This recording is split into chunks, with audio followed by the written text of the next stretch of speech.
boa noite. Dando continuidade ao nosso trabalho e agora no capítulo 2 do nosso livro, Múltiplos e Divisores. Essa primeira parte é uma parte que a gente vai fazer um retorno às coisas que já foram estudadas.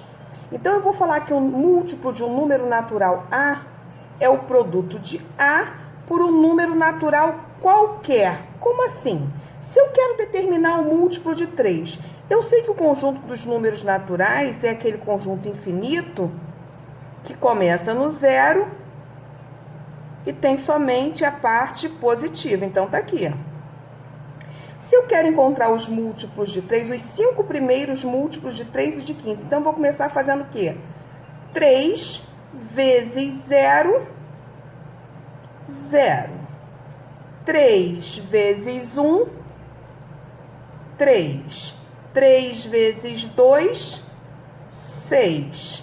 O próximo número seria 3. 3 vezes 3, 9.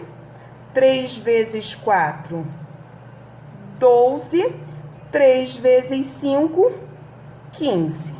Então, encontrei aqui, encontrei até mais do que 5. Encontrei os 6 primeiros múltiplos de 3. O conjunto dos múltiplos, como o conjunto dos números naturais, ele também é um conjunto infinito. Então, se eu quero encontrar os múltiplos de 15, 15 vezes 0, 0. 15 vezes 1, 15. 15 vezes 2, 30. 15 vezes 3, 45. Já encontramos 4.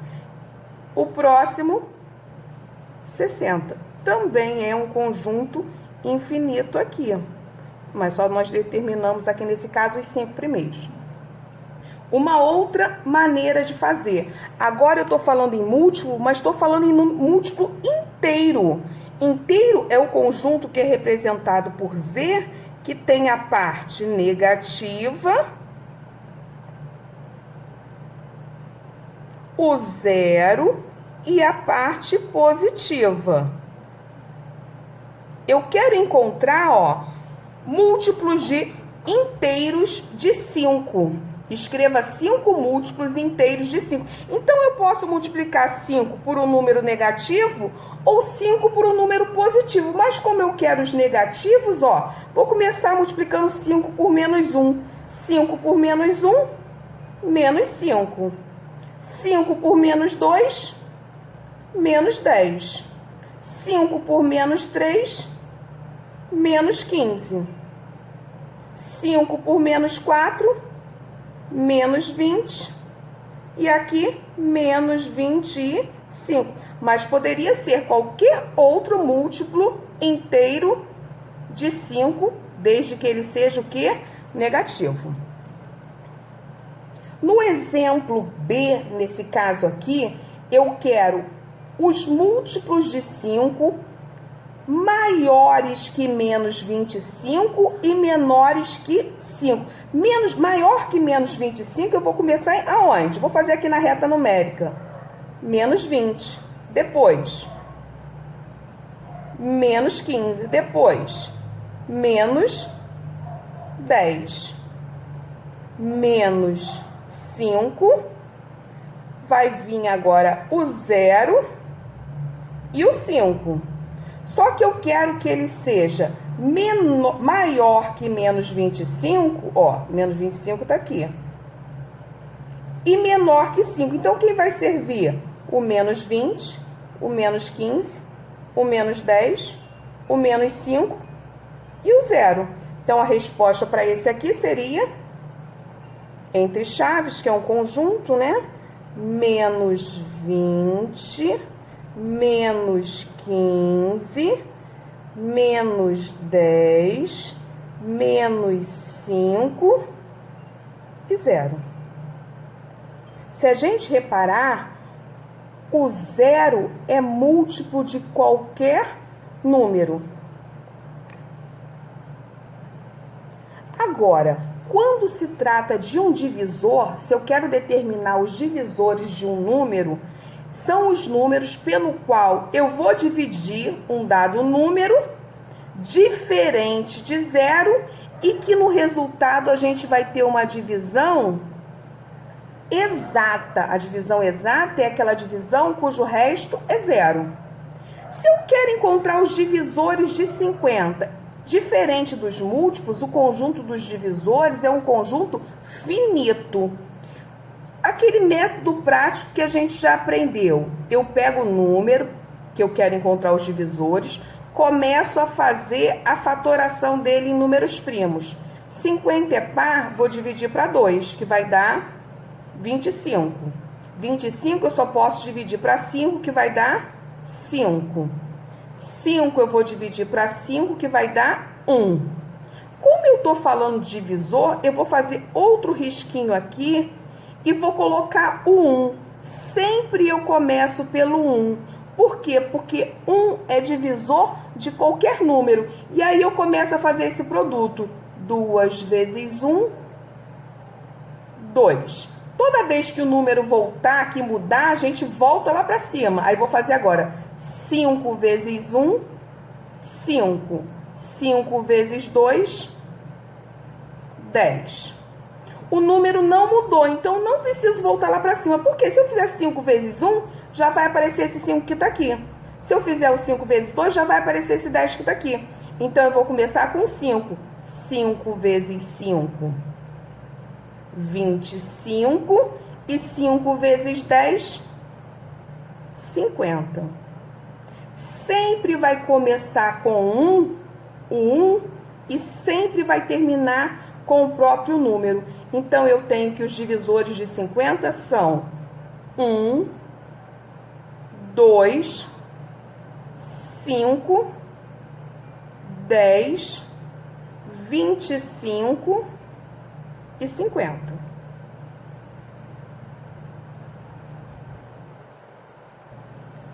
Encontrando agora os divisores de 210, a gente vai fazer o mesmo processo. Coloco 210, vou fatorar o 210 em números primos. 210 é par, começo por 2. 210 dividido para 2, 105.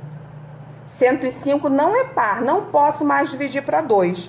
Vou dividir o 105 para 3. 105 dividido para 3, 35. Agora por 5, 7. Por 7, 1. Faço o outro risquinho e começo sempre por 1, porque 1 é divisor de todo número. Aí começa a fazer o produto. 2 vezes 1, 2. O número mudou, volto lá para cima. 3 vezes 1, 3. 3 vezes 2, 6. O número mudou, vou voltar lá para cima. 5 vezes 1, 5. 5 vezes 2, 10. 5 vezes 3, 15. 5 vezes 6, 30. Mais uma vez o número mudou. 7 vezes 1, 7. 7 vezes 2, 14. 7 vezes 3, 21. 7 vezes 6, 42. 7 vezes 5, 35. 7 vezes 10, 70. 7 vezes 15, 105. E 7 vezes 30, 210. Todos esses números que estão aqui são os divisores de 210. A gente procura sempre colocá-los em ordem crescente, né? Então, 1, 2, 3, 5, 6, 7. Agora eu vou pro 10. 10, 14, 15, 21, 35, 42,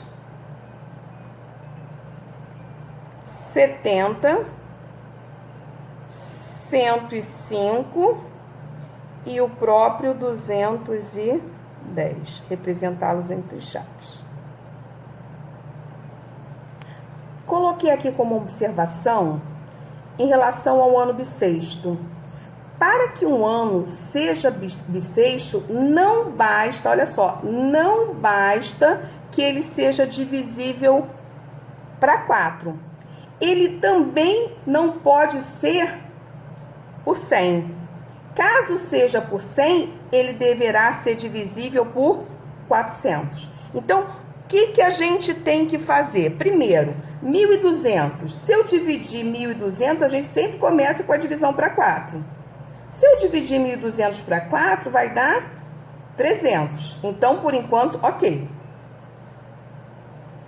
Eu tenho que verificar aqui, não múltiplo, se ele é divisível para 100. Então, 1.200 dividido para 100. Realmente, 1.200 dividido para 100 vai dar 12. Se ele for divisível para 100, ele vai ter que ser divisível para 400. 1.200 eu consigo dividir para 400?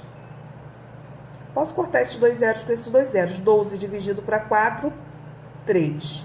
Então, se foi ok aqui, a gente tem que fazer essa verificação. Se não for ok aqui, a gente vai ter que continuar vendo se ele é divisível. Quero fazer o mesmo procedimento para o 2100. O que eu tenho que fazer primeiro? Preciso saber se 2100 é divisível para 4. Isso aqui é verdade. Preciso saber se 2100 é divisível para 100. Também é verdade. Então, para que ele seja ano bissexto, se ele for divisível por 100, eu tenho que ver se ele é divisível para 400. Ó, se eu cortar esses dois zeros com esses dois zeros, 21 não é divisível para 4. Então, isso aqui é falso. Então, esse ano aqui não é bissexto.